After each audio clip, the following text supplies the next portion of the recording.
پیو لیکن ایک درخت کے قریب نہ جانا ورنہ ظالموں میں سے ہو جائیں گے۔ تو قرآن مجید اس بات کی گواہی دیتا ہے کہ شیطان نے ان دونوں کو بہکایا اور ان دونوں نے پھل کھا لیے اور سزا کے طور پر جنت سے نکال دیے گئے۔ لیکن مذہب عیسائیت میں کہا جاتا ہے کہ وہ حوا ہی تھی جس نے آدم علیہ السلام کو بہکایا، اس لیے عورت پیدائشی مجرم ہے۔ معزز ماں بہنوں، ان دونوں نے حضرت آدم علیہ السلام نے اور حوا علیہ السلام نے غلطی کی اور اپنے رب سے توبہ کے کلمات سیکھ لیے، پروردگار نے ان کو معاف فرما دیا۔ اللہ سبحانہ تعالیٰ فرماتے ہیں فَتَلَقَّىٰ آدَمُ مِن رَبِّهِ كَلِمَاتٍ فَتَابَ عَلَيْهِ إِنَّهُ هُوَ التَّوَّابُ الرَّحِيمُ۔ ان دونوں نے اپنے رب سے توبہ کے کلمات سیکھ لیے، کہنے لگے ربنا ظلمنا انفسنا وان لم تغفر لنا وترحمنا لنکونن من الخاسرین، کہنے لگے پروردگار ہم نے اپنے نفس پر بہت بڑا ظلم کیا، اگر تو ہمیں معاف نہ کرے گا، اگر تو ہمیں نہیں بخشے گا تو ہم ظالموں میں سے ہو جائیں گے۔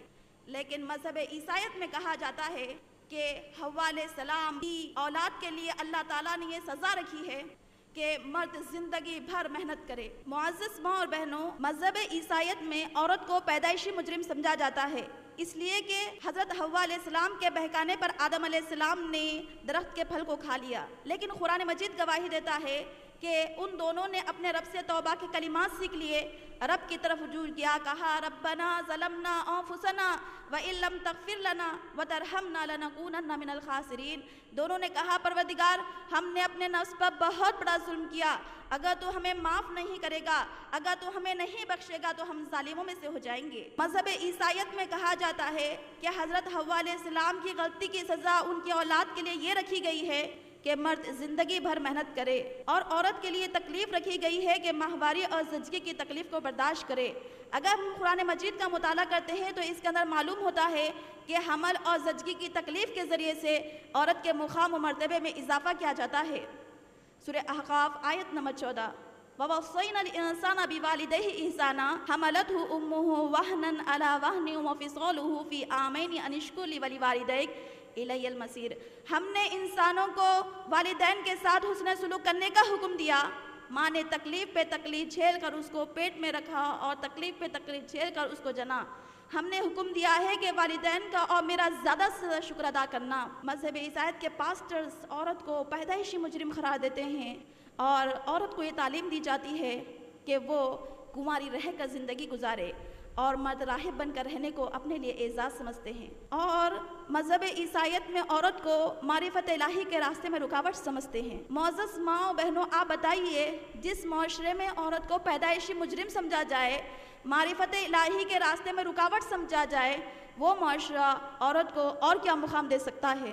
یہودیوں کے یہاں یہودی لوگ ایک عورت بن کے پیدا ہونے کو اپنے لیے بہت معیوب بات سمجھتے ہیں۔ بدھزم میں بدھسٹ کہتے ہیں اگر ایک پرفیکٹ مین بننا ہے تو عورت سے کنارہ کشی ضروری ہے۔ ایرانی سماج میں عورتوں کو پراپرٹی سمجھا جاتا ہے کہ مرد ان کا جس طرح چاہے استعمال کرے۔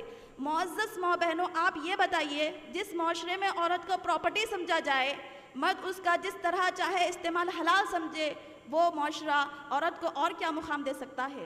رومی سماج میں تو بیٹیوں کو بیچ دیا جاتا تھا، ضرورت پڑی تو بیٹیوں کے ساتھ ساتھ اپنی عورتوں کو بھی بیچ دیتے تھے۔ رومی سماج میں بیٹیوں کو، عورتوں کو پرسن نہیں تھیں کہ ایسا سمجھا جاتا تھا۔ معزز ماں بہنوں، بھلا بتلائیے ایسا معاشرہ عورت کو اور کیا مقام دے سکتا ہے؟ فرانس میں عورت کے بارے میں کہا جاتا ہے کہ اس کے اندر آدھی روح ہوتی ہے، اس لیے معاشرے کی تمام خرابیوں کا ذریعہ بنتی ہے۔ چین میں عورت کے بارے میں کہا جاتا ہے کہ اس کے اندر شیطانی روح ہوتی ہے، اس لیے مردوں کو برائی کی طرف ابھارتی ہے۔ جاپان میں عورتوں کو ناپاک روح کہا جاتا ہے، اس لیے اسے عبادت گاہوں سے دور رکھا جاتا۔ معزز ماں اور بہنوں، یونانی تہذیب میں بیٹیوں کو ایک کم درجے کی مخلوق سمجھا جاتا ہے، اور وہ لوگ کہتے ہیں کہ عورتوں سے بڑھ کر فتنہ فساد کی کوئی چیز نہیں۔ رومی تہذیب میں، یونانی تہذیب میں عورتوں کو بیچ دیا جاتا تھا۔ ایک مرد اپنی زندگی میں جس دوست کو چاہتا اپنی عورت کو نظر کر سکتا تھا۔ بیٹی کی پیدائش پر غم اور بیٹوں کی پیدائش پر خوشیاں منائے جاتے تھے۔ ہندو مت میں عورتوں کو میراث میں سے کوئی حصہ نہیں دیتے تھے۔ ہندو مت میں عورتوں کو مذہبی تعلیم سے محروم رکھا جاتا۔ ہر عورت کے لیے فرض تھا کہ وہ زندگی بھر اپنے شوہر کی خدمت کرے اور اس کی موت کے بعد اس کی چتا کی آگ میں زندہ لیٹ کر ستی ہو جائے۔ معزز ماں بہنوں، رسم ستی خود اس بات کا ثبوت ہے ہندو مت میں عورتوں کو کوئی مقام و مرتبہ حاصل نہ تھا۔ اس کو وراثت سے بھی محروم کر دیتے تھے، حق ملکیت اس کو حاصل نہ تھا، اسے مذہبی تعلیم سے محروم کر دیا جاتا۔ امریکہ اور یورپ آج بھی عورت کو تجارتی اشیاء کی خرید و فروخت کے لیے استعمال کرتی ہے۔ امریکہ اور یورپ عورت کو ایڈورٹائزمنٹ کمپنیز کا ایک جز سمجھتی ہے۔ معزز ماں بہنوں، فرانس میں ایک جلسے کا انعقاد کیا گیا جس میں اس بات پر غور کیا گیا کہ عورت انسان ہوتی ہے یا نہیں۔ کانفرنس کے اختتام پر یہ طے پایا کہ عورت انسان تو ہوتی ہے لیکن مرد کی خدمت کے لیے بنائی گئی۔ معزز ماں بہنوں، بھلا بتلائیے جس معاشرے میں عورت کے لیے ایسے الفاظ استعمال کیے جائے وہ معاشرہ عورت کو کیا مقام دے سکتا ہے؟ جس ماحول میں ہمارے پیارے نبی صلی اللہ علیہ وسلم کو مبعوث کیا گیا، جزیرے عرب میں تو بیٹیوں کو بیچ دیا جاتا تھا، ضرورت پڑی تو اپنی عورتوں کو بیچ دیتے تھے، عورت بیچی اور خریدی جاتی تھی۔ ایک مرد اپنی زندگی میں جتنی عورتوں کو چاہتا نکاح میں رکھ لیتا اور جتنی مرتبہ چاہتا اپنی عورت کو طلاق دے دیتا۔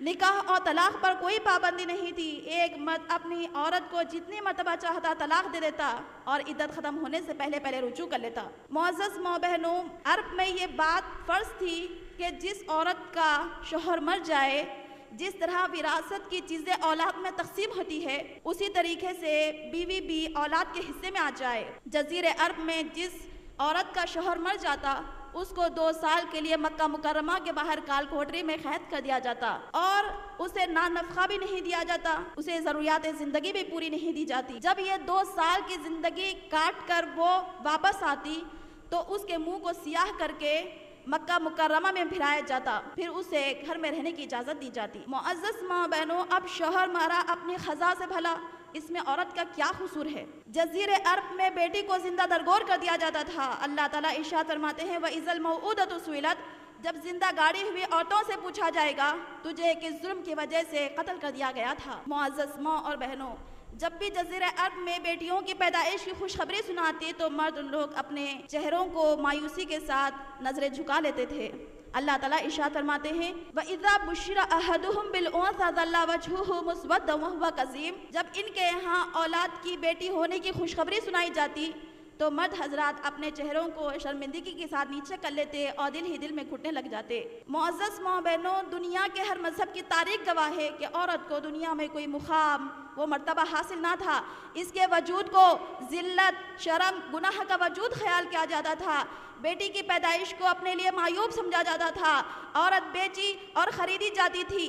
ایسے ماحول میں جبکہ چاروں طرف عورت کو مظلوم کیا جا رہا تھا، اللہ سبحانہ تعالیٰ نے پیارے نبی صلی اللہ علیہ وسلم کو اسلام کی نعمت دے کر بھیجا۔ آپ صلی اللہ علیہ وسلم کی تشریف آوری عورت کے حق میں فرشتہ رحمت ثابت ہوئی۔ نبی صلی اللہ علیہ وسلم نے عورت کے مقام و مرتبے کو بلند کرتے ہوئے اعلان فرما دیا، اے لوگو، جس عورت کی تم بے عزتی کرتے ہو، جس عورت کو تم صرف ایک ادنا چیز سمجھتے ہو، جس عورت کو تم صرف اپنی ضروریات کا سامان سمجھتے ہو، اے لوگوں تمہیں پتا نہیں وہ عورت ایک ماں بھی ہے، وہی عورت ہے جس کے قدموں کے نیچے جنت ہے۔ فرمایا بیٹی کی پیدائش کو اپنے لیے عیب سمجھنے والوں، بیٹی پیدائش پر اپنے چہروں کو جھکا لینے والوں، یاد رکھو یہ وہی بیٹی ہے، اگر تم اس کی خدمت کر دو گے، اگر تم اس کو تعلیم و تربیت پر توجہ دے گے، اس کا نکاح کرا دو گے تو تم پر جنت واجب ہو گئی۔ اے لوگوں، بیوہ لوگوں سے ان کا حق چھیننے والوں، سن لو محسن انسانیت نے اعلان کر دیا، بیوہ عورت کی خبرگیری کرنے والا، بیوہ عورت کی مدد کرنے والا، بیوہ عورت کا نکاح کرانے والا مجاہد فی سبیل اللہ سے بڑھ کر ہے۔ یقیناً یہ مقام اسلام نے عورت کو دیا ہے، ایسا مقام کسی مذہب میں، کسی کلچر میں نہیں ملا۔ معزز ماں بہنوں، اسلام ہی وہ واحد مذہب ہے جس نے عورت کے مقام و مرتبے کو بلند کیا۔ دیگر معاشروں کے بنسبت اسلامی معاشرے میں عورت کو زیادہ تحفظ دیا گیا۔ عام طور پر عورتوں میں یہ خیال پھیلا ہوا ہے کہ اسلام میں عورت کا کوئی مقام و مرتبہ نہیں، حالانکہ بات اس کے برخلاف ہے۔ اسلام نے عورت کو کیا پوزیشن دیا، اندازہ لگائیے۔ نبی صلی اللہ علیہ وسلم نے فرمایا دنیا ایک متاع ہے اور اس کی سب سے بہترین متاع نیک عورت ہے۔ نبی صلی اللہ علیہ وسلم نے فرمایا مجھے دنیا میں عورت اور خوشبو بہت زیادہ پسند ہے۔ اس حدیث سے نبی صلی اللہ علیہ وسلم کی نظر میں، اسلام کی نظر میں عورت کا بلند ترین مقام معلوم ہوتا ہے۔ معزز ماں بہنوں، اسلامی معاشرے میں عورت کو وہ اعلیٰ مقام دیا گیا جو کسی مذہب میں، کسی کلچر میں نہیں دیا گیا۔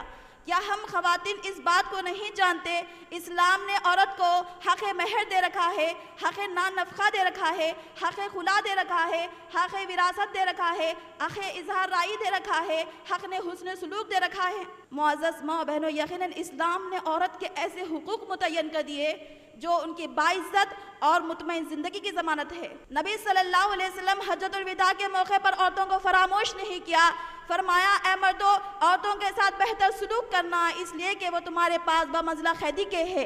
ان کے ساتھ سختی صرف اس صورت میں کی جا سکتی ہے جبکہ ان کی طرف سے کھلی ہوئی بے حیائی ظاہر ہو جائے۔ جب ان کی طرف سے کھلی ہوئی بے حیائی ظاہر ہو جائے تو ان کے بستروں سے الگ ہو جاؤ، اور انہیں تم مار بھی سکتے ہو لیکن سخت مار نہ ماننا۔ نبی صلی اللہ علیہ وسلم نے فرمایا تم سب میں سب سے بہترین لوگ وہ ہے جس کے اخلاق سب سے اچھے ہیں، اور فرمایا تم سب مردوں میں سب سے بہترین مرد وہ ہے جو اپنی عورت کے ساتھ سلوک میں بہتر ہو۔ گویا اسلام مرد کی خوش اخلاقی اور عمدگی کے سرٹیفکیٹ بیوی کے حوالے کرتا ہے۔ اگر یہ بیوی کہہ دے کہ میرا شوہر اخلاق والا ہے تو اس سے بڑھ کر دنیا میں خوش اخلاق والا آدمی نہیں کہلایا جائے گا۔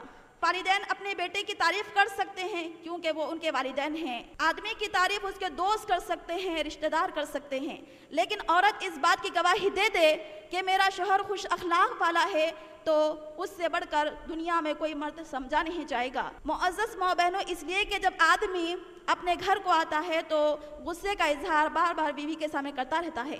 ایک آدمی اپنے رشتہ داروں کے ساتھ مسکرا سکتا ہے، اپنے والدین کے ساتھ مسکرا سکتا ہے، دوست احباب کے ساتھ مسکرا سکتا ہے، لیکن غصے کا اظہار بار بار بیوی کے سامنے کرتا رہتا ہے۔ اس کے برعکس اگر کوئی آدمی اپنی عورت کے ساتھ سلوک میں بہتر ہو تو اس سے عمدہ اخلاق والا آدمی دنیا میں کوئی نہیں ہے۔ نبی صلی اللہ علیہ وسلم نے فرمایا تم سب مردوں میں سب سے بہترین مرد وہ ہے جو اپنے عورتوں کے ساتھ سلوک میں بہتر ہو۔ گویا اسلام مرد کی خوش اخلاقی اور عمدگی کی سرٹیفکیٹ بیوی کے حوالے کرتا ہے۔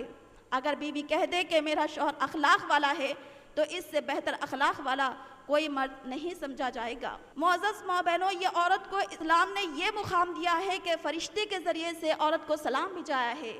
معزز ماں بہنوں، غور فرمائیے، حضرت عائشہ تنہا کہتی ہے نبی صلی اللہ علیہ وسلم نے حضرت عائشہ تنہا سے کہا اے عائشہ تنہا، یہ جبرائیل علیہ السلام ہیں جو آپ کو سلام کہہ رہے ہیں۔ حضرت عائشہ تنہا نے کہا وعلیکم السلام ورحمۃ اللہ وبرکاتہ، یعنی آپ پر بھی سلامتی ہو، رحمتیں ہوں، برکتیں ہوں۔ معزز ماں بہنوں، حضرت جبرائیل علیہ السلام نبی صلی اللہ علیہ وسلم کے خواب میں آئے اور فرمایا یہ حضرت عائشہ تنہا دنیا اور آخرت میں آپ کی بیوی بننے والی ہے۔ معزز ماں بہنوں، آسمان دنیا کا سب سے مقدس فرشتہ ایک عورت کو سلام کرتا ہے تو ایسی عورت کے مقام و مرتبے کے بارے میں آپ کو کیا کہنا ہے؟ اس عورت کو تو مقام اسلام میں یہ ہے کہ خود اللہ رب العالمین نے عورت کو سلام بھیجایا ہے۔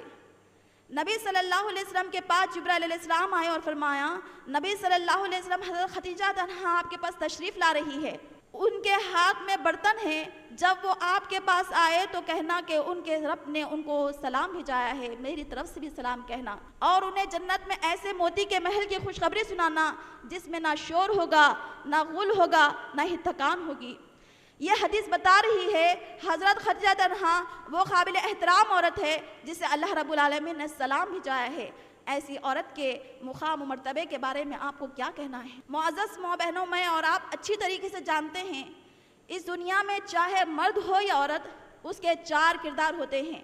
مرد کبھی والد ہوتا ہے، کبھی بیٹا ہوتا ہے، کبھی بھائی ہوتا ہے اور کبھی شوہر ہوتا ہے۔ اسی طریقے سے عورت کبھی ماں ہوتی ہے، کبھی بیوی ہوتی ہے، کبھی بیٹی ہوتی ہے اور کبھی بہن ہوتی ہے۔ عورت اگر ماں کے کردار میں ہو تو اسلام اس کے ساتھ حسن سلوک کی ہم کو ترغیب دیتا ہے۔ معزز ماں بہنوں، اسلام میں ماں کی بہت زیادہ اہمیت بتائی گئی۔ قرآن مجید میں بار بار اللہ سبحانہ تعالیٰ نے جہاں اپنے حق کا تذکرہ فرمایا ہے وہاں پر ماں کے حقوق کا بھی تذکرہ فرمایا۔ بار بار والدہ کے ساتھ حسن سلوک کرنے کا اللہ تعالیٰ ہم کو حکم دیتے ہیں۔ اسلام عورت کے کردار میں ہو، اسلام ماں کے کردار میں ہو تو ہم کو اس کے ساتھ حسن سلوک کی ترغیب دیتا ہے، یہاں تک کہ ان کے سامنے جھڑکنے اف تک کہنے سے ہم کو منع کرتا ہے۔ ماں کا مقام بہت بڑا ہے، ماں کی ہستی بہت زیادہ اونچی ہے۔ اللہ تعالیٰ ارشاد فرماتے ہیں سورہ احقاف آیت نمبر 15 وَوَصَّيْنَا الْإِنسَانَ بِوَالِدَيْهِ إِحْسَانًا حَمَلَتْهُ أُمُّهُ كُرْهًا وَوَضَعَتْهُ كُرْهًا وَحَمْلُهُ وَفِصَالُهُ 30 شهرًا حَتَّى إِذَا بَلَغَ أَشُدَّهُ وَبَلَغَ 40 سَنَةً ہم نے انسانوں کو والدین کے ساتھ حسن سلوک کرنے کا حکم دیا۔ ماں نے تکلیف پہ تکلیف جھیل کر اس کو پیٹ میں رکھا اور 2 سال تک دودھ پلایا۔ اس کے حمل کا اور اس کے دودھ جھڑانے کا زمانہ 2 سال کا ہے۔ معزز ماں اور بہنوں، ماں کے ساتھ حسن سلوک کرنے کے بارے میں بہت ساری حدیث بھی آئی ہے، جیسا کہ مشہور حدیث سے حضرت ابو ہریرہ رضی اللہ عنہ سے روایت ہے، ایک شخص نبی صلی اللہ علیہ وسلم کے پاس آیا اور کہنے لگا، نبی صلی اللہ علیہ وسلم، میرے رشتہ داروں میں میرے حسن سلوک کا سب سے زیادہ حقدار کون ہے؟ میں کس کے ساتھ اچھا کروں؟ میں کس کے ساتھ اچھا رہوں؟ میں کس کے ساتھ نیکیاں کروں؟ میں کس کے ساتھ زیادہ وقت دوں؟ تو نبی صلی اللہ علیہ وسلم نے فرمایا، تیری ماں۔ سائل نے دوسری مرتبہ پوچھا، نبی صلی اللہ علیہ وسلم، میرے رشتہ داروں میں میرے حسن سلوک کا سب سے زیادہ حقدار کون ہے؟ نبی صلی اللہ علیہ وسلم نے فرمایا، تیری ماں۔ سائل نے تیسری مرتبہ پوچھا، نبی صلی اللہ علیہ وسلم، میرے رشتہ داروں میں میرے حسن سلوک کا سب سے زیادہ حقدار کون ہے؟ میں کس کے ساتھ اچھا رہوں؟ میں کس کے ساتھ بہتر سلوک کروں؟ میں کس کے ساتھ زیادہ وقت رہوں؟ تو نبی صلی اللہ علیہ وسلم نے فرمایا، تیری ماں۔ سائل نے چوتھی مرتبہ پوچھا، نبی صلی اللہ علیہ وسلم، میرے رشتہ داروں کا میرے حسن سلوک کا سب سے زیادہ حقدار کون ہے؟ نبی صلی اللہ علیہ وسلم نے فرمایا، تیری والد۔ معزز ماں بہنوں، بچے کو جنم دینے پر عورت کا مقام اسلام میں 3 گنا زیادہ اضافہ کر دیا جاتا ہے۔ نبی صلی اللہ علیہ وسلم نے ایک مرتبہ فرمایا، وہ شخص ذلیل ہو جائے، وہ شخص کی ناک خاک آلود ہو جائے، وہ شخص برباد ہو جائے، وہ شخص ذلیل و رسوا ہو جائے۔ صحابہ کرام نے حیرت میں ہو کر پوچھا، نبی صلی اللہ علیہ وسلم، آپ ہمیں بتا دیجئے آپ کس کے بارے میں لعنت پیش کر رہے ہیں؟ نبی صلی اللہ علیہ وسلم نے فرمایا، وہ بد نصیب شخص جس نے اپنے والدین کو ضعیفی کی حالت میں پایا اور ان کے ساتھ بہتر سلوک کر کے ان کی خدمت کر کے جنت کو حاصل نہ کر سکا۔ معزز ماں بہنوں، اسلام میں ہمارا کردار یہ ہونا چاہیے، اگر ہمارے والدین ہوں تو ہم ان کے ساتھ بہتر سلوک کریں۔ ان کے سامنے اف تک کہنے، ان کو جھڑکنے سے اسلام ہم کو منع کرتا ہے۔ اسلام میں ایک عورت کی دوسری حیثیت بیوی کی ہوتی ہے۔ اسلام میں ایک عورت کا دوسرا کردار بیوی کی حیثیت سے ہوتا ہے، اور یہ کردار نکاح کے ذریعے سے وجود میں آتا ہے۔ نکاح کے ذریعے سے صرف 2 دلوں کا ملن نہیں بلکہ پورے خاندان کا ملن ہوتا ہے۔ اللہ رب العالمین نے جب حضرت آدم علیہ السلام کو پیدا فرمایا تو وہ جنت کی نعمتوں میں رہ رہے تھے، مگر پھر بھی ان کی طبیعت کے اندر ایک اضطراب اور بے چینی تھی۔ اس اضطراب اور بے چینی کو دور کرنے کے لیے اللہ تعالیٰ نے اماں حوا علیہ السلام کو پیدا فرمایا، کیوں لیسکن الیہا، کہ آپ ان سے سکون پائے۔ گویا عورت اللہ رب العالمین کی طرف سے مرد کی زندگی میں سکون پیدا کرنے کا حسین تحفہ ہے۔ ہمارے پیارے نبی صلی اللہ علیہ وسلم نے ہر عورت کے لیے ایسے چند اوصاف بیان فرما دیے جس پر ہر بیوی عمل کر کے جنت میں آسانی کے ساتھ داخل ہو سکتی ہے۔ ان انس قال رسول اللہ صلی اللہ علیہ وسلم، انس رضی اللہ عنہ سے روایت ہے، رسول اللہ صلی اللہ علیہ وسلم نے ارشاد فرمایا، المرأۃ اذا صلت خمسہا، جب عورت 5 وقت کی نماز پڑھے، وصامت شہرہا، رمضان مبارک کے روزے رکھے، وَأَطَاعَتْ بَعْلَهَا، اپنے شوہر کی اطاعت کرے، وَحَسَنَتْ فَرْجَهَا، اپنے عزت و آبرو کی حفاظت کرے، قِيلَ لَهَا ادْخُلِي الْجَنَّةَ، اس عورت سے کہا جائے گا، مِنْ أَيِّ أَبْوَابِ الْجَنَّةِ إِذَا شِئْتِ، جنت کے جس دروازے سے داخل ہونا چاہیے داخل ہو جائے۔ معزز ماں بہنوں، نبی صلی اللہ علیہ وسلم فرماتے ہیں، بہترین بیوی وہ ہے جب شوہر کی اس کے اوپر نظر پڑے تو اس کو خوش کر دے، جب شوہر کسی کام کا حکم کرے تو اطاعت کر دے، شوہر کے مال میں اپنی عزت میں خیانت نہ کرے۔ حضرت کعب بن عجرہ رضی اللہ عنہ بیان کرتے ہیں، ایک مرتبہ نبی صلی اللہ علیہ وسلم ہم صحابہ کرام رضی اللہ عنہ کے ساتھ بیٹھے ہوئے تھے، کہنے لگے، کیا میں آپ لوگوں کو جنتی عورتوں کے اوصاف نہ بتاؤں؟ صحابہ کرام نے کہا، کیوں نہیں نبی صلی اللہ علیہ وسلم؟ نبی صلی اللہ علیہ وسلم فرماتے ہیں، جنتی عورت وہ ہوتی ہے جو اپنے شوہر سے بہت زیادہ محبت کرنے والی، شوہر سے بہت زیادہ منانے والی، بہت زیادہ بچے پیدا کرنے والی ہوتی ہے۔ جب شوہر کے حق میں اس کی طرف سے کچھ بھی نافرمانی ہوتی ہے تو فوراً معافی مانگ لیتی ہے، کہتی ہے، اے شریک حیات، ہم آپ کے پاس سے تب تک نہیں ہٹیں گے جب تک کہ آپ ہمیں معاف نہ کر دے۔ معزز ماں بہنوں، ایک بیوی کا اسلام میں یہ کردار ہونا چاہیے کہ وہ اپنے شوہر کی زیادہ سے زیادہ شکر گزاری کرے۔ میری ماں اور بہنوں، شوہر کی ناشکری کرنا حرام ہے اور گناہ کبیرہ ہے۔ نبی صلی اللہ علیہ وسلم نے فرمایا، اللہ سبحانہ تعالیٰ اس عورت کی طرف نظر بھی نہیں ڈالیں گے جو اپنے شوہر کی ناشکری کرے۔ معزز ماں بہنوں، نبی صلی اللہ علیہ وسلم فرماتے ہیں، ایک عورت اپنے رب کا حق تب تک ادا نہیں کر سکتی جب تک کہ وہ اپنے شوہر کا بھی حق ادا نہ کر دے۔ اسلام میں ایک بیوی کا کردار یہ ہونا چاہیے کہ وہ اپنے شوہر کو اس کے پریشانی کے وقت دلاسا دے۔ حضرت ام المومنین خدیجہ تنہا نے نبی صلی اللہ علیہ وسلم کو دلاسا دیا تھا۔ حضرت عائشہ تنہا کہتی ہے پیارے نبی صلی اللہ علیہ وسلم پر وحی کا ابتدائی دور اچھے سچے پاکیزہ خوابوں کے ذریعے سے ہوا۔ آپ خواب میں جو کچھ بھی دیکھتے وہ صبح کی روشنی کی طرح صحیح اور سچا ثابت ہوتا۔ پھر آپ من جانب قدرت تنہائی پسند ہو گئے۔ کئی دن رات مسلسل ذکر و فکر میں یاد الہی میں مصروف عبادت رہتے اور توشہ ختم ہونے پر اپنی اہلیہ محترمہ خدیجہ تنہا کے پاس تشریف لاتے۔ یہی سلسلہ جاری رہا یہاں تک کہ آپ کے اوپر حق منکشف ہو گیا۔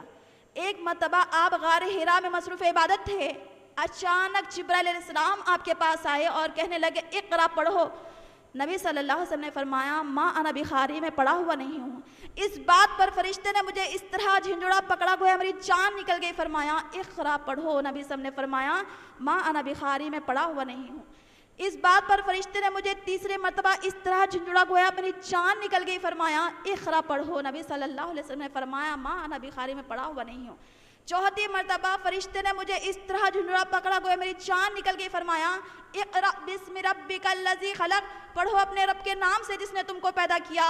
خلق الانسان من علق، پیدا کیا انسان کو جمے ہوئے خون سے۔ اقرا وربک الاکرم، پڑھو تمہارا رب بڑا کریم ہے۔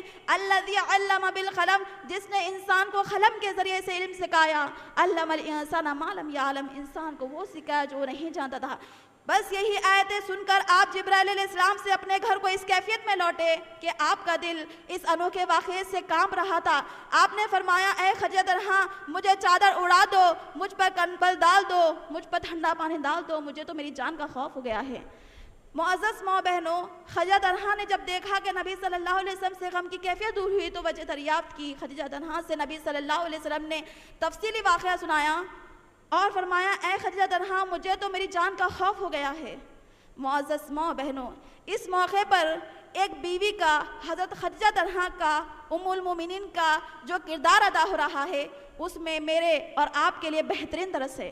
خدیجہ تنہا ایسے موقع پر چاہے تو نبی صلی اللہ علیہ وسلم کو طعنہ دے سکتی تھی، کیوں کہتے ہیں اتنے ویرانوں میں بیٹھ کر عبادت کرنے کی آپ کو کیا ضرورت تھی۔ خدیجہ تنہا چاہے تو ایسا کہہ سکتی تھی، لیکن خدیجہ تنہا ایک نیک بیوی کا کردار ادا کرتے ہوئے اپنے شوہر کو دلاسا دیتے ہوئے فرمایا اللہ کی قسم اللہ تعالیٰ آپ کو ضائع نہیں کرے گا، اللہ کی قسم اللہ تعالیٰ آپ کو ذلیل و رسوا نہ کرے گا۔ آپ تو غریبوں کی مدد کرتے ہیں، لوگوں کے ساتھ صلہ رحمی کرتے ہیں، مہمانوں کے ساتھ میزبانی کرتے ہیں۔ معزز ماں بہنوں، اس موقع پر خدیجہ تنہا نے اپنے شوہر کو جو دلاسا دیا اس میں میرے اور آپ کے لیے بہترین درس ہے۔ یہی وجہ تھی کہ پیارے نبی صلی اللہ علیہ وسلم حضرت خدیجہ تنہا سے بہت زیادہ محبت کرتے تھے۔ ام المومنین حضرت عائشہ رضی اللہ عنہا کو اس بات پر بہت زیادہ رشک آتا تھا۔ آپ کے ازواج مطہرات جب دیکھتے کہ خدیجہ تنہا سے آپ کا بہت زیادہ لگاؤ ہے آپ کے انتقال کے بعد بھی، تو ام المومنین ایک مرتبہ غیرت میں آ کر نبی صلی اللہ علیہ وسلم سے حضرت خدیجہ تنہا سے محبت کی وجہ دریافت کی تو آپ نے فرمایا حضرت خدیجہ تنہا سے اس لیے محبت کرتا ہوں کہ خدیجہ رضی اللہ عنہا میرے اوپر اس وقت ایمان لے کر آئی جب لوگوں نے میرا انکار کیا، جب لوگوں نے مجھے جھٹلایا تو خدیجہ تنہا نے مجھے سچا ثابت کیا۔ خدیجہ تنہا نے مجھے مال میں شریک کیا جب لوگوں نے مجھے ماں سے محروم کر دیا، جب لوگوں نے میرا ساتھ چھوڑ دیا تو خدیجہ تنہا میرا ساتھ دیا۔ خدیجہ تنہا سے مجھے اولاد ہوئی، کسی بیوی سے مجھے اولاد نہیں ہوئی۔ معزز ماں بہنوں، ہر مسلمان عورت کا ایک بیوی ہونے کی حیثیت سے کردار ہونا چاہیے کہ وہ اپنے شوہر کو اس بات کا دلاسا دلائے کہ وہ اس کے نزدیک بہت زیادہ اہم ہیں اور اپنے شوہر کی اسے ایسی ضرورت ہے، زندہ رہنے کے لیے کھانے پینے کی ضرورت ہوتی ہے۔ نبی صلی اللہ علیہ وسلم نے فرمایا ایک عورت جب اس حالت میں انتقال ہوگی کہ اس کا شوہر اس سے خوش ہو تو وہ جنت میں جائے گی۔ ان احادیث کے پیش نظر معزز ماں بہنوں، ہمارا یہ کردار ہونا چاہیے کہ ہم اپنے شوہر سے زیادہ سے محبت کریں، شوہر کی زیادہ سے زیادہ شکر گزاری کریں، شوہر کی زیادہ سے زیادہ اطاعت کریں، شوہر کی ہر بات میں ان کا حکم مانیں، اسی میں اللہ تعالیٰ کی رضامندی سمجھے۔ ایک عورت کا تیسرا کردار اسلام میں ایک بیٹی کی حیثیت سے ہوتا ہے۔ معزز ماں بہنوں، اسلامی نظریہ ہمارا بیٹی کے ساتھ یہ ہونا چاہیے کہ بیٹی ہمارے لیے رحمت، برکت، بخشش کا ذریعہ، مغفرت کا ذریعہ، جہنم سے ڈھال اور جنت میں لے جانے کا ذریعہ ہے۔ والدین کو چاہیے کہ وہ بیٹی کی پیدائش پر خوشی کا اظہار کرے۔ اولاد اللہ تعالیٰ کی عطا ہوتی ہے، والدین کو چاہیے کہ وہ اپنی اولاد کی عطا میں ہر حال میں خوش ہو، خواہ وہ بیٹا ہو یا بیٹی ہو۔ مسلمان ماں اور باپ کو یہ بات زیب نہیں دیتی کہ وہ اپنی بیٹی کی پیدائش پر ناراضگی کا اظہار کرے، اس کی کفالت کے بوجھ سے ڈر جائے، اس کے رزق سے ڈر جائے۔ اللہ تعالیٰ ارشاد فرماتے ہیں نحن نرزقکم وایاکم، ہم تم کو اور ان کو روزی دیتے ہیں۔ معزز ماں بہنوں، مسلمان والدین کے اوپر یہ حرام ہے کہ وہ اپنی بیٹی کی پیدائش پر ناراضگی کا اظہار کرے۔ یہ زمانے جاہلیت میں کیا جاتا تھا کہ بیٹی کی پیدائش پر ناراضگی کا اظہار کیا جاتا تھا، لیکن اللہ سبحانہ تعالیٰ نے ہمیں اسلام جیسی نعمت سے نوازا ہے، تو ہمارا اسلامی نظریہ یہ ہونا چاہیے ہماری بیٹی ہمارے لیے بخشش، ہماری بیٹی ہمارے لیے مغفرت، ہماری بیٹی ہمارے لیے جہنم سے ڈھال جنت میں لے جانے کا ذریعہ ہے۔ نبی صلی اللہ علیہ وسلم نے فرمایا جس کسی کو اللہ سبحانہ تعالیٰ 3 بیٹیاں عطا کرے اور وہ ان کے ساتھ حسن سلوک کرنے کے لیے اللہ تعالیٰ سے ڈرتے ہیں تو ایسے والدین کا بدلہ اللہ تعالیٰ کے ہاں جنت کے سوا کچھ نہیں۔ مسلمان والدین کو چاہیے کہ وہ اپنی بیٹی کو اللہ تعالیٰ کا انعام سمجھے، خوشی کے الفاظ کے ساتھ بچی کا استقبال کرے، ایک دوسرے کو مبارکباد دے، بیٹی کو اللہ سبحانہ تعالیٰ کا تحفہ سمجھے۔ نبی صلی اللہ علیہ وسلم نے فرمایا جس کسی کو اللہ سبحانہ تعالیٰ 3 بیٹیاں عطا کرے یا 2 بیٹیاں عطا کرے یا 1 بیٹی عطا کرے اور وہ ان کے ساتھ حسن سلوک کرتے ہیں، ان کے ساتھ حسن سلوک کرنے میں اللہ تعالیٰ سے ڈرتے ہیں، ان کی تعلیم و تربیت پر توجہ دیتے ہیں، بیٹوں پر ان کو ترجیح نہیں دیتے، تو یہ بیٹیاں جہنم سے والدین کے لیے ڈھال بن جائے گی۔ معزز ماں بہنوں، اس بیٹی کی اہمیت بتاتے ہوئے پیارے نبی صلی اللہ علیہ وسلم اپنی زندگی کے آخری لمحات میں حضرت فاطمہ کو قریب کر لیا اور فرمایا اے میری پیاری بیٹی تو سارے جنت کی خواتین کے سردار ہوگی۔ معزز ماں اور بہنوں، اسلام میں ایک عورت کا چوتھا کردار بہن ہونے کا بھی ہے۔ بہن کا نہایت ہی قابل احترام اور بہت ہی مقدس رشتہ ہے۔ جہاں ایک عورت کئی بچوں کی کئی بچیوں کی ماں ہوتی ہے، وہاں کئی افراد کی بہن بھی ہوتی ہے۔ نبی صلی اللہ علیہ وسلم کی اس بارے میں بہت پیاری حدیث میں آپ کو سنانا چاہتی ہوں۔ نبی صلی اللہ علیہ وسلم نے فرمایا جس کسی کو اللہ سبحانہ تعالیٰ 3 بہنیں عطا کرے یا 2 بہنیں عطا کرے یا 1 بہن عطا کرے اور وہ ان کے ساتھ بہترین سلوک کرتے ہیں، ان کی کفالت کا بوجھ اٹھاتے ہیں اور ان کا نکاح کرا دیتے ہیں، تو ایسے بہن کا بدلہ اللہ تعالیٰ کے ہاں جنت کے سوا کچھ نہیں۔ معزز ماں بہنوں، اسلام نے ہم پر کیا کیا نعمتیں کی ہے، کیا کیا احسانات کی ہے، ایک مرتبہ ہم کو غور کرنا ہے، ایک بار ہم کو توجہ سے سننا ہے کہ اسلام نے ہمارے ساتھ کیا کیا احسانات کیے ہیں۔ مختصر یہ میری بہنوں، بحیثیت ماں ایک عورت کو اولاد کے ہاں والد سے 3 گنا زیادہ خدمت کا حقدار ٹھہرایا۔ بحیثیت بیٹی عورت کو بیٹے کے برابر شفقت و محبت کا حقدار ٹھہرایا۔ بحیثیت بہن ایک بہن کو دوسرے بہن کے لیے جنت کے حصول کا ذریعہ ٹھہرایا۔ بحیثیت بیوی عورت کو اس کے نکاح میں اس کی رضامندی کو لازم قرار دیا، حق مہر کو عورت کا حق اور ادائیگی کو مرد پر فرض قرار دیا۔ عورت پر صرف بھلائی میں شوہر کی اطاعت کو لازم ٹھہرایا، مرد کو عورت پر نگہبان قرار دیا اور بیوی کی اطاعت کو، بیوی کی فرمانبرداری کو، بیوی کی شکر گزاری کو عظیم نیکی شمار کیا۔ معزز ماں بہنوں، 1 سے زائد بیوی رکھنے کی صورت عدل و انصاف کرنے کی شرط پر دی۔ دوسری شادی کرنے کی اجازت پہلی بیوی کے ساتھ ناانصافی نہ کرنے کی نصیحت پر کی۔ بصورت دیگر قیامت کے دن فالح شدہ اٹھانے کی وعید سنائی۔ شوہر کی محبت کو عورت کا حق ٹھہرایا۔ حیا کی حفاظت کرنے کی شرط پر تعلیم و ملازمت کرنے کی اجازت دی۔ عورت پر غلط الزام لگانے والے کو 80 کوڑے لگانے کی وعید سنائی اور آئندہ سے ان کی گواہی ناقابل قبول ٹھہرائی۔ عورت اگر بیٹی ہو تو اس کے رہائش کی ذمہ داری اس کے والد کو دی گئی، اور اسلام میں اگر کوئی عورت شادی شدہ ہوتی ہے تو اس کی ذمہ داری اس کے شوہر کو دی گئی۔ بے شک اسلام عورت کو وراثت کے نہایت ہی وسیع حقوق دیتا ہے۔ ایک عورت اپنے والد کے ترکے میں سے بھی حصہ پائے گی، اپنے شوہر کے ترکے میں سے بھی حصہ پائے گی اور اپنے لڑکوں کے ترکے میں سے بھی حصہ پائے گی۔ یقیناً یہ مقام اسلام نے عورت کو دیا ہے۔ معزز ماں بہنوں، اسلام نے عورت کی بعض فطری کمزوریوں اور اس کی بعض مجبوریوں کے پیش نظر اسے کئی احکامات میں رخصت بھی دی ہے اور اسے اس کی طاقت سے بڑھ کر کسی بھی چیز کا پابند نہیں بنایا۔ حالت حیض میں روزے اور نماز اس کے لیے معاف کر دیے گئے۔ حالت حیض میں جو نمازیں رہ گئی ہے اس کی قضا بھی نہیں ہے، صرف روزوں کی قضا کرنا لازم ہے۔ حالت حیض میں طواف وداع جو واجبات حج میں سے ہے معاف ہو جاتا ہے۔ حمل اور رضاعت کے دنوں میں روزے قضا کرنے کی رخصت دی گئی۔ اس پر نماز جمعہ بھی فرض نہیں۔ نماز بجماعت کے لیے مسجد میں حاضری لازم نہیں۔ نماز جنازے میں شرکت اس کے لیے ضروری نہیں۔ جہاد بھی فرض نہیں۔ معزز ماں بہنوں، رخصت اس بات کی دلیل ہے کہ اسلام نے عورت کو ہرگز بھی فراموش نہیں کیا اور نہ ہی اس کی طاقت سے بڑھ کر اسے کسی بھی بات کا مکلف بنایا ہے۔ بے شک اسلام عورت کو نہایت ہی وسیع حقوق دیا ہے۔ معزز ماں بہنوں، اللہ تعالیٰ کی نظر میں مرد اور عورت دونوں مساوی درجہ رکھتے ہیں۔ جو کام مردوں کو کرنے کا حکم دیا گیا وہی کام عورتوں کو بھی کرنے کا حکم دیا گیا۔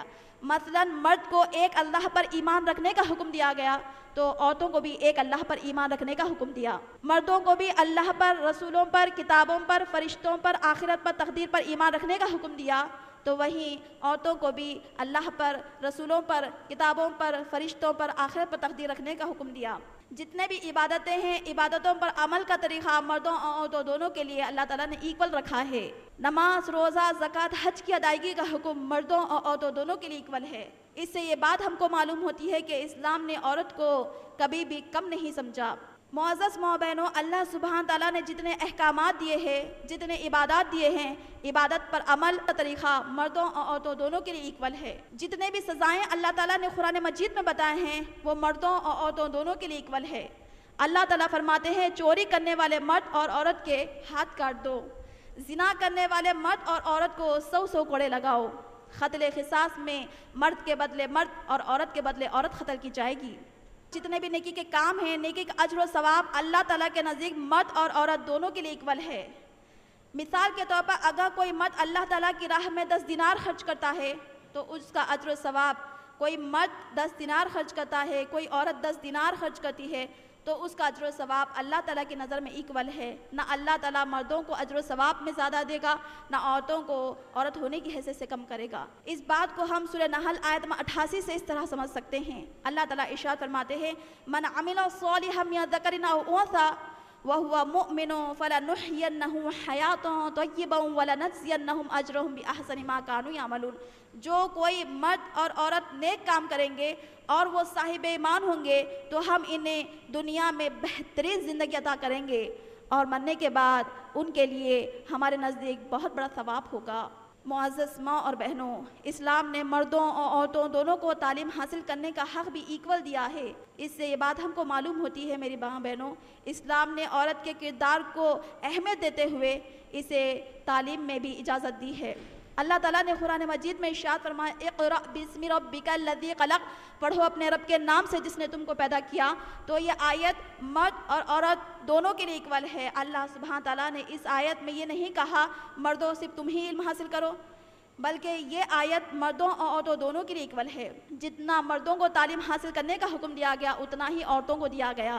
نبی صلی اللہ علیہ وسلم نے فرمایا طلب العلم فریضۃ علی کل مسلم و مسلمہ، علم کا حاصل کرنا ہر مسلمان مرد اور عورت پر فرض ہے۔ جب یہ بات صحابیات نے سنی تو پیارے نبی صلی اللہ علیہ وسلم سے ایسا علم حاصل کیا جس کی وجہ سے کئی اسلامی اسکالرز وجود میں آئیں۔ حضرت عائشہ تنہانہ نے پیارے نبی صلی اللہ علیہ وسلم سے اتنا علم حاصل کیا ان کی وجہ سے 88 اسکالرز وجود میں آئے۔ حضرت عائشہ تنہا علم میں بہت زیادہ آگے خاتون تھی۔ حضرت عروہ صحابی کہتے ہیں میں نے تفسیر القرآن میں، علم الوراثت میں، حلال اور حرام کی تفسیر میں، ادب و شاعری میں حضرت عائشہ کے جیسا عالمہ ہسٹری میں نہیں دیکھا۔ جب بھی صحابہ کرام محترم کو کوئی مسئلہ درپیش ہوتا تو وہ ریسپیکٹ سے، ادب سے حضرت عائشہ تنہا سے پوچھتے اما جان اس مسئلے کا حل بتائیے، تو وہ بتایا کرتی تھی۔ حضرت صفیہ تنہا کے بارے میں آتا ہے کہ وہ بہت زیادہ تعلیم یافتہ خاتون تھی، بہت زیادہ فقہ میں ماہر تھی۔ حضرت ام سلمہ تنہا نے نبی صلی اللہ علیہ وسلم سے اتنا علم حاصل کیا ان کی وجہ سے 32 اسکالرز وجود میں آئے۔ حضرت فاطمہ بنت قیس کے بارے میں آتا ہے کہ وہ بہت زیادہ تعلیم یافتہ خاتون تھی۔ معزز ماں بہنوں، یہ باتوں سے یہ بات ہم کو معلوم ہوئی کہ علم حاصل کرنے کا حق مردوں اور عورتوں دونوں کے لیے ایکول ہے۔ عورت علم حاصل کر سکتی ہے اور پڑھا بھی سکتی ہے۔ بہت سارے لوگ اعتراض کرتے ہیں کہ اللہ سبحانہ تعالیٰ نے عورت کو پیغمبر کیوں نہیں بنایا۔ معزز ماں بہنوں، جہاں جہاں ہم اس بات پر غور کریں، پیغمبروں نے دین کی ذمہ داری کو قبول کیا، دین کی سر بلندی کا کام شروع کیا، وہاں پر پیغمبروں کی عورتیں اپنی اپنی قربانیاں دی، جس سے دنیا میں دین عام ہوا۔ نبی پروان چڑھا ہے ایک ماں کی گود سے، ایک عورت انبیاء نہیں بنی تو کیا ہوا، انبیاء کی مائیں تو بنی ہیں۔ نبی کو نبی کے مقام پر پہنچانے والی ایک عورت ہے، ولی کو ولی کے مقام پر پہنچانے والی ایک عورت ہے، دین کے داعی کو اس کے مقام تک پہنچانے والی ایک عورت ہے۔ معزز ماں بہنوں، مغرب کی سب سے بڑی غلط فہمی اسلام کے متعلق یہ ہے کہ جنت صرف مردوں کے لیے ہے، عورتوں کا اس کے اندر کوئی دخل نہیں ہے۔ اس غلط فہمی کو ہم سورہ نحل آیت نمبر 127 سے اس طرح دور کر سکتے ہیں: من عمل صالحا من ذکر او انثى وهو مؤمن فاولئک يدخلون الجنة ولا یظلمون نقیرا۔ جو کوئی مرد نیک کام کریں گے، جو کوئی عورت نیک کام کریں گے اور وہ صاحب ایمان ہوں گے تو ہم ان دونوں کو جنت میں داخل کریں گے اور ان کے ساتھ کچھ بھی ظلم نہیں کیا جائے گا۔ معزز ماں اور بہنوں، بہت سارے ہمارے بہنوں کو یہ اعتراض ہے کہ اسلام نے عورت کو برقع پہنا کر اس کو قید کر دیا ہے۔ مسلمان عورتوں کو جاننا چاہیے کہ مسلمان عورت کے لیے پردہ اس کے لیے قید نہیں ہے، آزادی کے نام پر، فیشن کے نام پر رکاوٹ نہیں ہے، بلکہ وہ تو ایک نعمت ہے۔ اس نعمت پر عورت کو اللہ تعالیٰ کا شکر گزار رہنا چاہیے۔ یہ دنیا عورت کو ترقی کے نام پر، آزادی کے نام پر عزت نہیں دی، عزت تو صرف اور صرف اسلام نے ہم کو دی ہے۔ پہلے یہ دنیا جس عورت کو اپنی تسکین کا ذریعہ سمجھتے تھے، وہی دنیا آج عورت کو بزنس کو آگے بڑھانے کے لیے استعمال کر رہی ہے۔ آج دنیا کے اندر آپ دیکھ لیجئے، بڑا سا بڑا بزنس، چھوٹا سا چھوٹا بزنس ایسا نہیں ہے جس کے اندر عورت استعمال نہ ہوتی ہو۔ ٹی وی اور انٹرنیٹ پر کوئی ایک ایسا ایڈ نہیں جس کے اندر عورت استعمال نہ ہوتی ہو۔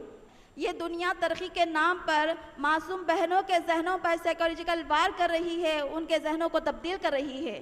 یہ دنیا عورت کو ترقی کے نام پر، عزت کے نام پر اس کا محافظ پردہ چھین رہی ہے اور اسے میدانوں میں لا کر، گلیوں میں لا کر، نمائش میں لا کر کھڑا کر رہی ہے۔ یہ دنیا مطلب کے لیے عورت کا استعمال کر رہی ہے، بزنس کو آگے بڑھانے کے لیے اس کا استعمال کر رہی ہے، بزنس کے نام پر، ترقی کے نام پر، آزادی کے نام پر اس کا محافظ پردہ چھین رہی ہے۔ حالانکہ اللہ سبحانہ تعالیٰ عورتوں کو یہ حکم دیے ہے وَقَرْنَ فِي بُيُوتِكُنَّ کہ عورتیں اپنے گھروں میں ٹکی رہے۔ جتنا عورت کو گھر کے اندر رہنے کا حکم دیا گیا تھا، اتنا ہی اسے گھر کے باہر لا کر کھڑا کر دیا گیا۔ معزز ماں بہنوں، نبی صلی اللہ علیہ وسلم فرماتے ہیں کہ عورت کا اصل گھر، اصل ٹھکانہ اس کا گھر ہے۔ جتنا عورت کو گھر کے اندر رہنے کا حکم دیا گیا تھا، اتنا ہی اسے باہر لا کر کھڑا کر دیا گیا۔ صلی اللہ علیہ وسلم نے فرمایا، بہترین عورت وہ ہے کہ اس عورت پر اجنبی کی نظر نہ پڑ سکے، اور بہترین عورت وہ ہے اجنبی مرد اس کو نہ دیکھ سکے۔ اللہ سبحانہ تعالیٰ نے ہمارے لیے پردے کا حکم تاکیدی طور پر کیا ہے۔ اب برقع ہمارے لیے چوائس نہیں ہے کہ جو عورت پردہ کرنا چاہتی ہے کرے، بلکہ یہ اللہ تعالیٰ کا تاکیدی حکم ہے۔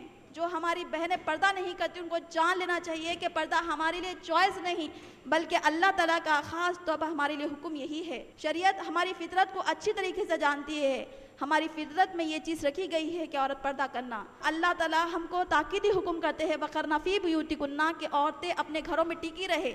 عورت کا اصل زیور، عورت کا اصل ٹھکانہ اس کا گھر بتایا گیا ہے۔ معزز ماں بہنوں، گھر کے باہر بغیر ضرورت کے نہیں جانا چاہیے۔ اگر ضرورت پڑی تو اسلام اس کے ساتھ ایک کنڈیشن رکھتا ہے، وہ ہے برقع پہن کر جانا ہے۔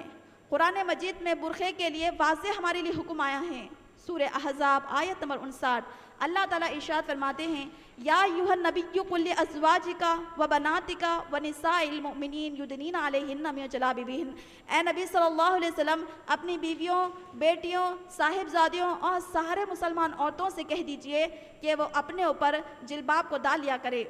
نبی صلی اللہ علیہ وسلم خاص طور پر پردے کی تاکید فرمائے ہیں۔ نبی صلی اللہ علیہ وسلم فرماتے ہیں، جب عورت بے پردہ ہو کر گھر کے باہر نکلتی ہے تو شیطان کی صورت میں سامنے ہوتی ہے اور شیطان کی صورت میں گھر کو واپس ہوتی ہے۔ اسلام میں جہاں جہاں ہمارے کردار کو نکھارا گیا، وہاں پر نبی صلی اللہ علیہ وسلم نے عورت کے 4 ایسے فطری کمزوریوں کو بتا دیا۔ اگر ہم یہ فطری کمزوریوں کا سہارا لے کر اس پر عمل کریں گی تو یقیناً یہ عمل، یقیناً یہ اخلاقی کمزوریاں ہمارے کردار کو بے اثر کر دے گی، ہمارے ایمان کو فاسد کر دے گی۔ معزز محمد نبی صلی اللہ علیہ وسلم فرماتے ہیں کہ ہر عورت میں 4 چیزیں ہوتی ہیں، 4 اخلاقی عیب ہوتے ہیں، انشاءاللہ وہ اخلاقی عیب کا آج ہمارے اندر اپنا جائزہ لینا ہے، آج ہم کو اپنا محاسبہ کرنا ہے، کہیں یہ 4 اخلاقی کمزوریاں ہمارے اندر پائی تو نہیں جا رہی ہے۔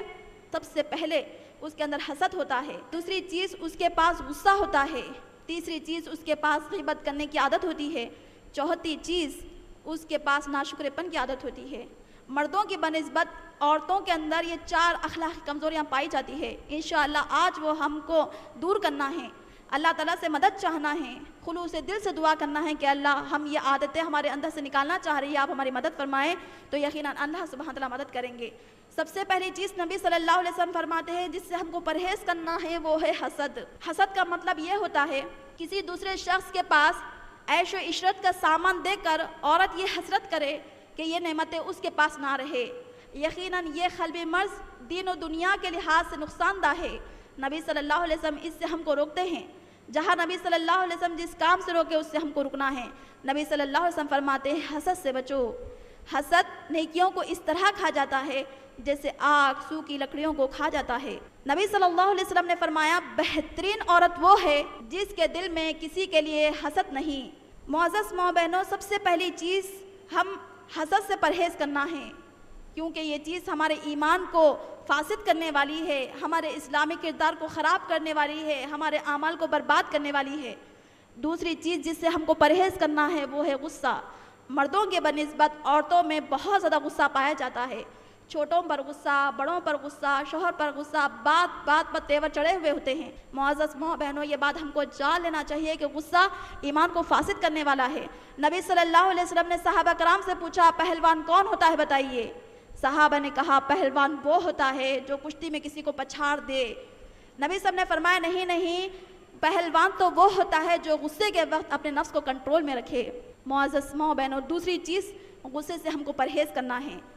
تیسری چیز نبی صلی اللہ علیہ وسلم فرماتے ہیں کہ ہر عورت کے اندر غیبت کی کمزوری پائی جاتی ہے۔ غیبت کا مطلب یہ ہوتا ہے کسی دوسرے شخص کا اس کی غیر موجودگی میں ایسا تذکرہ کرنا اگر وہ سنے تو ناگوار سمجھے۔ صحابہ سے نبی صلی اللہ علیہ وسلم نے فرمایا کہ جانتے بھی ہو غیبت کیا ہے؟ تو صحابہ نے کہا اللہ اور اس کے رسول بہتر جانتے ہیں۔ نبی صلی اللہ علیہ وسلم نے فرمایا غیبت وہ ہے کہ کسی تیسرے شخص کا دوسرے شخص کے سامنے ایسا تذکرہ کرنا اگر وہ سنے تو ناگوار سمجھے۔ صحابہ نے ہمارے دل میں اٹھنے والے سوال کا بھی سوال کر لیا، فرمایا اگر واقعی میں وہ عیب اس کے اندر پایا جاتا ہو جس کی غیبت کی جا رہی ہے تو نبی صلی اللہ علیہ وسلم نے فرمایا تب ہی تو وہ غیبت ہے۔ اگر ایسا تذکرہ پیٹھ پیچھے کیا جا رہا ہے جو عیب اس کے اندر نہ ہو تو یقیناً وہ بہتان ہے۔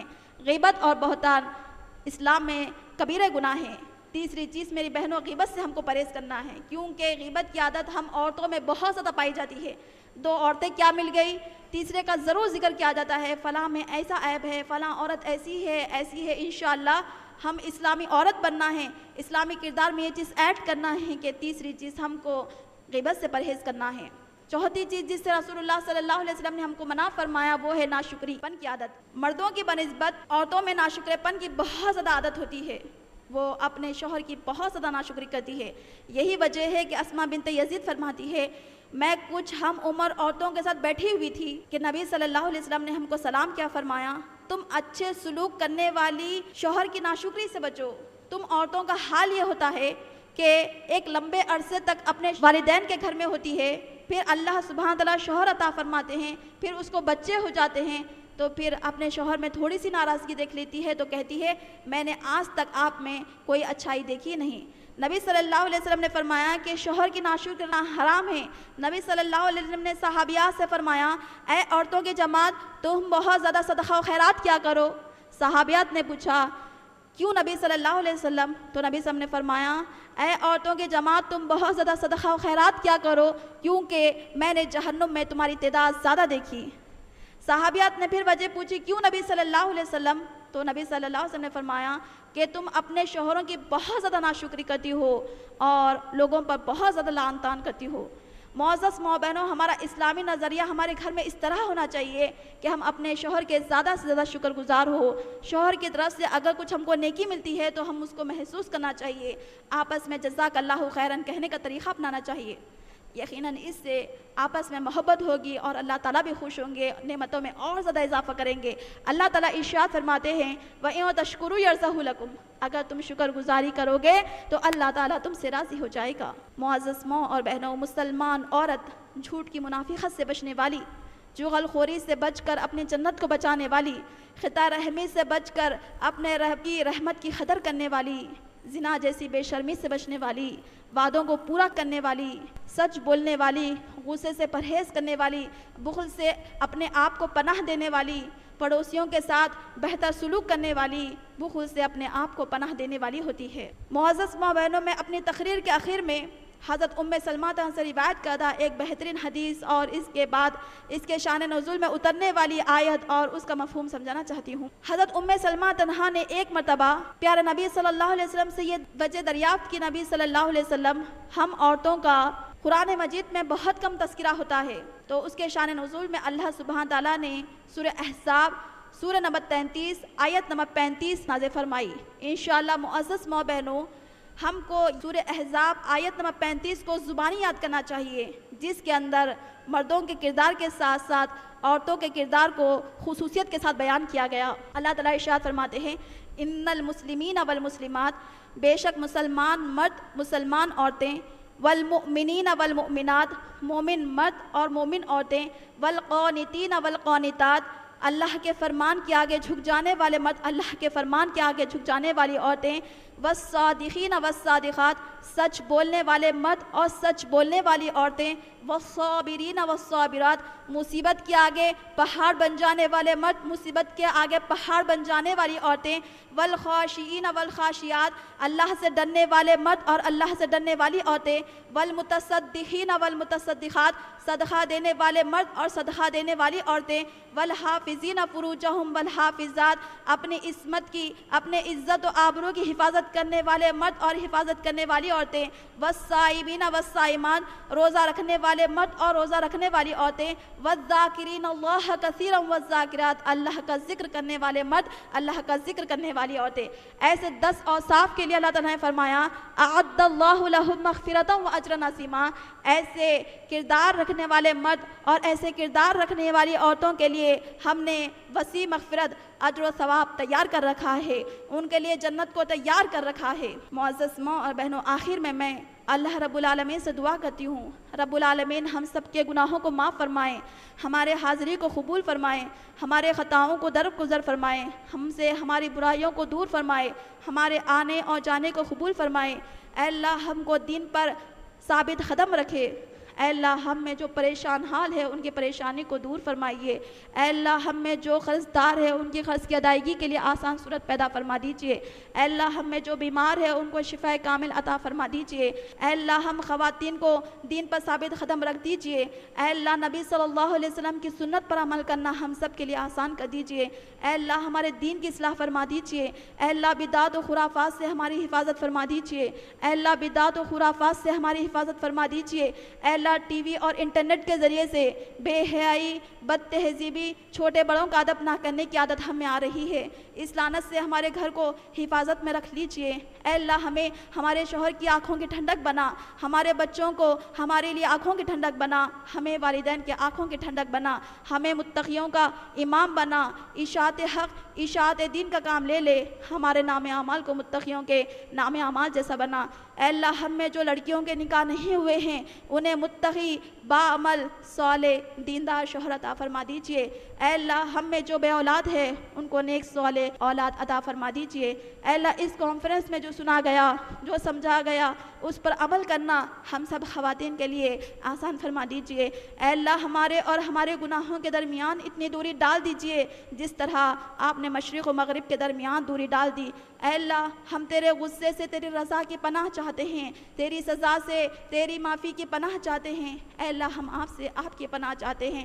اے اللہ ہمیں اس وقت تک زندہ رکھیے جب تک ہمارے لیے زندگی بہتر ہے اور ہمیں اس وقت فوت کر دینا جب ہمارے لیے وفات بہتر ہوگی، اے اللہ ہم آپ سے جنت کا سوال کرتے ہیں، تجھ سے خیر و عافیت کا سوال کرتے ہیں، اے اللہ ہم آپ سے جنت چاہتے ہیں، اے اللہ موت کے بعد کی زندگی کی ٹھنڈک کا آپ سے سوال کرتے ہیں، اے اللہ تیرے ہر فیصلے پر راضی رہنے کا سوال کرتے ہیں، تجھ سے تیرے چہرے کی دیکھنے کی لذت کا شوق کا سوال کرتے ہیں، تو اس سے تیری ملاقات کی شوق کا سوال کرتے ہیں۔ اے اللہ ہمیں جنت میں داخل کر دیجئے، اے اللہ ہمیں جنت میں داخل کر دیجئے، ہمارے اسلامی کردار کو روشن کر دیجئے، اے اللہ ہمیں کامیاب عورت بنا دیجئے۔ اے اللہ اس کانفرنس میں جو سنا گیا، سمجھا گیا، اس پر عمل کرنا آسان کر دیجئے۔ سبحان ربک رب العزت عما یصفون وسلام علی المرسلین والحمد للہ رب العالمین۔ السلام علیکم ورحمۃ اللہ وبرکاتہ۔